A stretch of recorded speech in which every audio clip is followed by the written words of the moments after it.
Oke guys ya, di sini saya akan membahas tentang project yang akan dilirik dari Spatial Computing, yaitu yang bagian infrastrukturnya ya guys ya. Dual crypto dalam dunia grafis terdesentralisasi. Kali ini saya akan bahas tentang dua token yang akan naik daun di dunia grafis terdesentralisasi, yaitu Raider dan LPT. Jadi pastikan kalian tonton sampai habis ya video ini, supaya kalian tahu dari kedua token ini. Sebelum kita mulai, jangan lupa kalian subscribe, like, dan share, oke?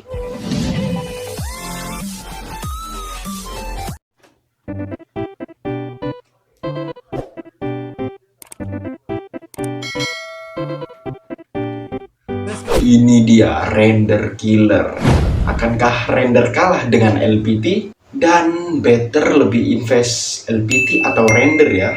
Mari kita mulai perbedaan utama antara render dan LPT. Pertama, tujuan masing-masing token dalam ekosistem blockchain. Tujuan LPT digunakan dalam ekosistem Live Peer, sebuah jaringan terdesentralisasi untuk transcoding video. Tujuannya adalah untuk membuat transcoding video lebih efisien dan murah dengan memanfaatkan teknologi blockchain. Dan Livepeer atau LPT ini dimana dia infrastruktur untuk open video. Dia ini seperti Netflix, YouTube, tapi infrastruktur ya. Jadi dia ini infrastruktur untuk layanan video streaming yang terdesentralisasi. Dan tujuan RNDR. RNDR digunakan dalam jaringan render, fokus pada layanan grafis terdesentralisasi. Ini memungkinkan pencipta untuk mengakses kekuatan komputasi dengan biaya lebih rendah ya.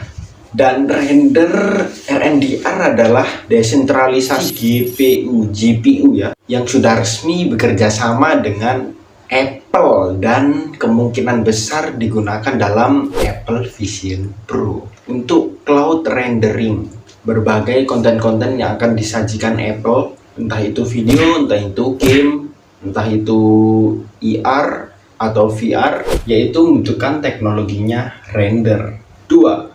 Selanjutnya, mari kita bahas bagaimana kedua token ini digunakan dalam ekosistem mereka. Yang pertama, utilitas LPT atau kegunaan LPT ini ya. LPT digunakan untuk mengkoordinasikan tugas transcoding video di antara node yang berpartisipasi.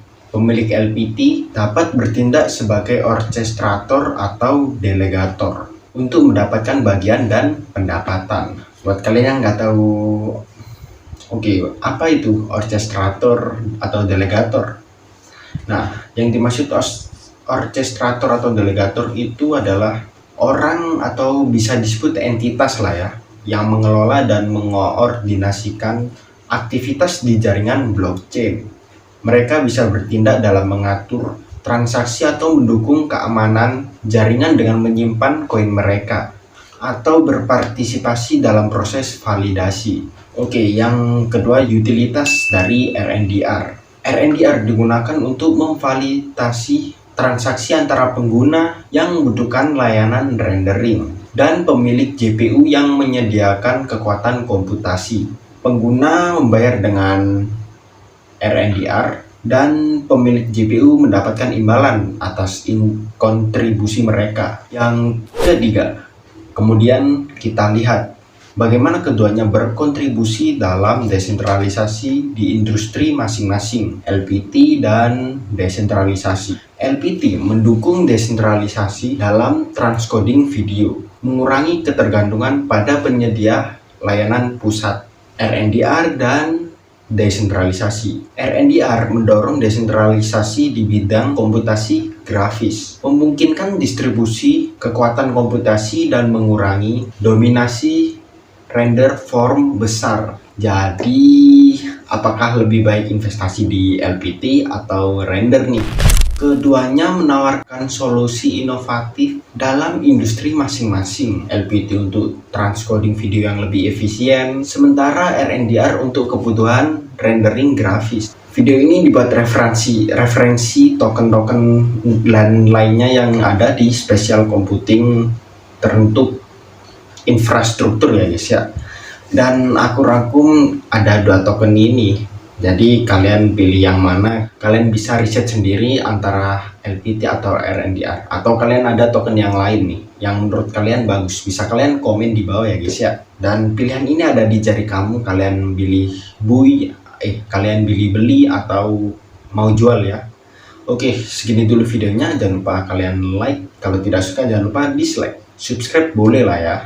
Oke, jangan lupa share ke teman kalian untuk mendapatkan